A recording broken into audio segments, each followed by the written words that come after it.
श्रोता बंधुगण नमस्कार। वर्तमान मु एक गपटे कहवाकू जाऊँगी। गप नुहे तो सेटा सत कथाटे। संबलपुर रे मु 3-4टा अनुष्ठान प्रेसिडेंट थिली। सेमती साक्षी गोपीनाथ महिला समितिर मु फाउंडर प्रेसिडेंट। मोर सहकर्मी माने हेले अर्थात वर्किंग प्रेसिडेंट जापानी ढाली, विष्णुप्रिया प्रधान, शिप्रा, प्रभावती देवी, एमती बहुत 60 जन आम मेम्बर थिलु। दिने मु घरे बसची, सकाळ 6टा बाजिनी हठात जापानी फोन कले, दीदी आपण सांगे सांगे आसतु, एठी गोटे मर्डर हो जाइछि। मु सांगे सांगे काल विलंब नकरी सांगे सांगे गली एवं साक्षीपड़ा को।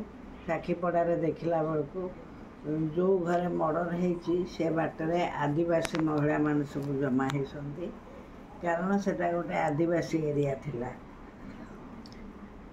आमर मेम्बर माने जापानी हेरिका ठिया होइछन्ति। जापानी मो पाखु चली आसिले एवं कहले, दीदी ए बहुटी पाहांतियार उठिकिरी घर बंद होउथिला, दुआर बंद होउथिला, किंतु ता घरू निया बाहरिबार देखिकिरी समस्त जाए देखला बेलू से मरी जाइछि, बा से सुइसाइड करिछि बोली सब कहउछन्ति। निया जाळिकिरी से मरी जाइछि बोली।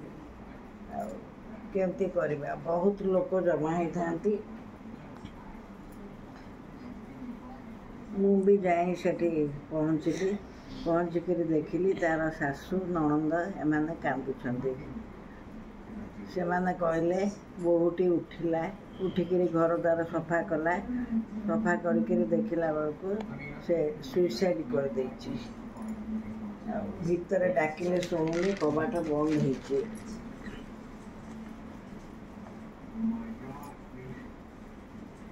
शाशुटी कांदु थाए, आहा बिचारी 3टी संतान तार। से 3टी संतान धरी ता बाप घर को जाए। शाशु आ नणंदंकर अत्याचार सही न पारी से ता बाप घर को पलैथिला। 2 दिन हम से ता बाप घर आसीथिला। हेले काली राति रे बोहूर बापा ताको देखिबा को आस्तिले। ता बापा ताको देखिबा को आस्तिले भी शाशु एवं नणंद माने से बोहूटी की ता बापा को देखई देलेनी। फल से कांदी कांदिका बाहर बसिकी, शीत मास बाहर बसिकी से पलैसंती तांको घर को। एक कथा शुणिकी आमको टिके संदेह लगिला। ता सासू को पचारू कौन है? ता सासू कहले, दीदी किछि नहीं, काली नणंद एवं से राति 2 जाके बसिकी पकोड़ी छाणले, पकोड़ी खाइले, खाइकी तापरे एटी गपसप कले।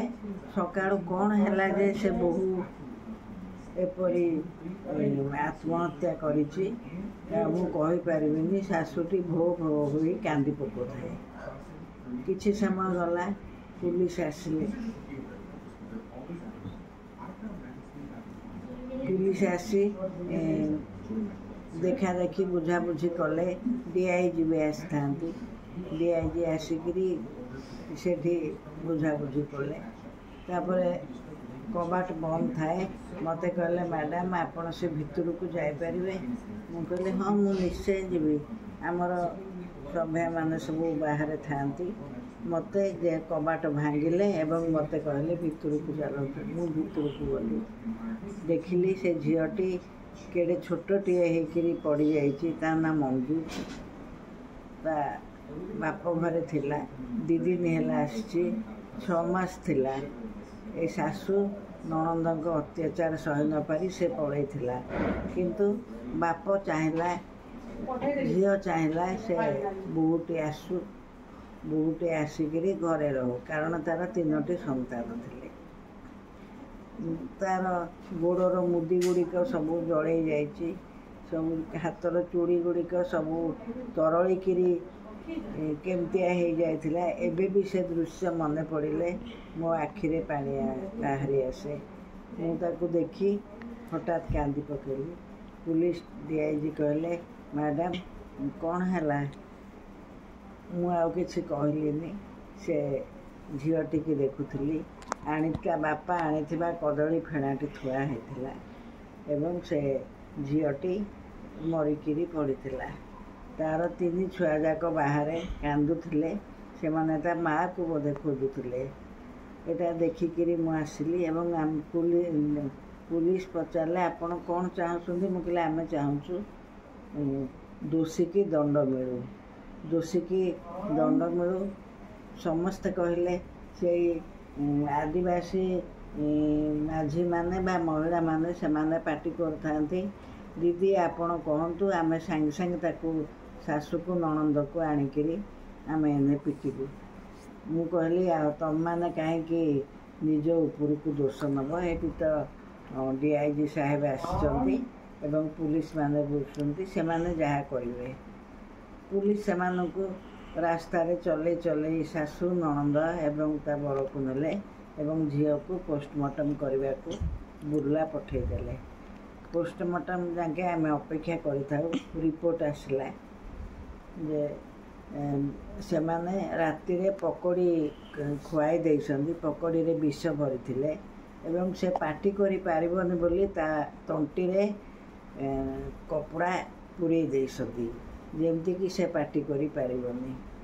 ଆଉ ସେ ମରିଗଲା ପରେ ତାକୁ ଟେକି ନେଇ ସେ ଘରେ ପୂରେଇ ଦେଇଛନ୍ତି ଏବଂ ଖପର ଘର ତ, ତେଣୁ ଖପର ଉପରୁ କାଢ଼ିକିରି ତାର ଭଉଣୀର ନଣନ୍ଦର ବର ସେ ଉପରେ ଭିତରେ ପଶି ତା କିରୋସିନି ଢାଳି ତାକୁ ମାରି ଦେଇଛନ୍ତି। କି ନୃଶଂସ ହତ୍ୟା! ନାରୀମାନଙ୍କ ଉପରେ ଏମିତି ସଦାବେଳେ ଅତ୍ୟାଚାର ହେଉଛି। ସରକାର ଯେତେ ଚେଷ୍ଟା କଲେ ବି କିଛି କରିପାରୁନାହାନ୍ତି, କିନ୍ତୁ ସେ ନାରୀ ଅତ୍ୟାଚାର ଚାଲିଛି। ବହୁତ ଝିଅ ଏମିତି ଅକାଳରେ ମରିଯାଉଛନ୍ତି। ଏସବୁ କଥା ସବୁଦିନ ପେପର କି TV ଆମେ ଦେଖିଲେ ପ୍ରଥମେ ଦେଖିବା ମହିଳାଙ୍କ ଉପରେ ଅତ୍ୟାଚାର, ରାସ୍ତା ଉପରେ ଅତ୍ୟାଚାର, ବୋହୂଟେ ଆସିଲେ ବୋହୂକୁ ଯୌତୁକ ଲାଗି ଅତ୍ୟାଚାର। ଏସବୁ କେବେ ବନ୍ଦ ହେବ? ସରକାର ଯେତେ ଡିଣ୍ଡିମ ପିଟିଲେ ବି ଆମେ ଏଇଟା ବନ୍ଦ କରିବୁ। ଯେତେ ଆଇନ କଲେ ବି ଆଇନଟା କାମରେ ଲାଗେନି। ଆଇନଟାକୁ କାର୍ଯ୍ୟରେ ପରିଣତ କରିବାକୁ ସମସ୍ତଙ୍କୁ ଚେତନା ଦରକାର, ସମସ୍ତଙ୍କୁ କହିବା ଦରକାର ଏଇଟା ଏପରି କର ନାହିଁ। ଏବେ ଦେଖାଯାଉଛି ପ୍ରତି କ୍ଷେତ୍ରରେ ଝିଅମାନେ ପୁଅମାନଙ୍କ ଅପେକ୍ଷା ଭଲ କରୁଛନ୍ତି। କିନ୍ତୁ ଏଇ ଯେଉଁ ମଞ୍ଜୁ ମରିଗଲା, ସେ ଆମେମାନେ ସମ୍ବଲପୁର ଓକିଲମାନଙ୍କୁ କହିଥିଲୁ ଏଇ କେସ୍ ନ ଧରିବାକୁ ମହିଳା ସମିତି ତରଫରୁ, କିନ୍ତୁ କେହି ଓକିଲମାନେ ସେ କେସ୍ଟା ଧରି ନଥିଲେ। ସେ ପିଲା ଏବଂ ତା ବର ଏବଂ ସେ ତାର ଜ୍ୱାଇଁ 2 ଜଣ ଯାକ ଜେଲ୍ ଗଲେ।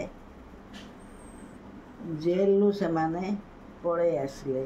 ଏଇଟା କ'ଣ କି ତା ଝିଅର ବାପା ସେ ଆମକୁ ଲିଖିତ ଭାବରେ ଦେଇ ଅନୁରୋଧ କରିଥିଲା, ଏଇଟା ଆପଣ ବୁଝନ୍ତୁ। କିନ୍ତୁ ଶେଷ ବେଳକୁ ସେ ପୁରା ଓଲଟି ଗଲା 4-5 ମାସ ପରେ ଏବଂ ସେ ଏଇ ଯେଉଁ ଆମକୁ ଲେଖିକି ଦେଇଥିଲା ସେମାନଙ୍କୁ ବି ତାଙ୍କ ସହିତ ସମାଧାନ କରିବାକୁ ଚାହିଁଲା, କାରଣ ସେ ଚାହିଁଲା ଯେ ତା ଝିଅ ତ ମଲାଣି, ଆଉ କେସ୍ ପତ୍ର କରିକିରି ଲାଭ କ'ଣ? ସେମାନେ ତାପରେ 6 ମାସ ପରେ ସେମାନେ ଚେଷ୍ଟା କରିକିରି ବେଲ୍ରେ ଆସିଲେ ଏବଂ ସେ ପିଲା ବି ଫେର ଚାକିରି ପାଇଲା। ଏଇ ତ ଆମ ଦେଶର ଶାସନ, ଆମ ଦେଶର ଦୋଷୀକି ନ୍ୟାୟ। ତେଣୁ ଏଇ ନାରୀ ଅତ୍ୟାଚାର କିପରି ବନ୍ଦ କରିବା ଆମେ ସମସ୍ତେ ଚେଷ୍ଟା କରିବା କଥା।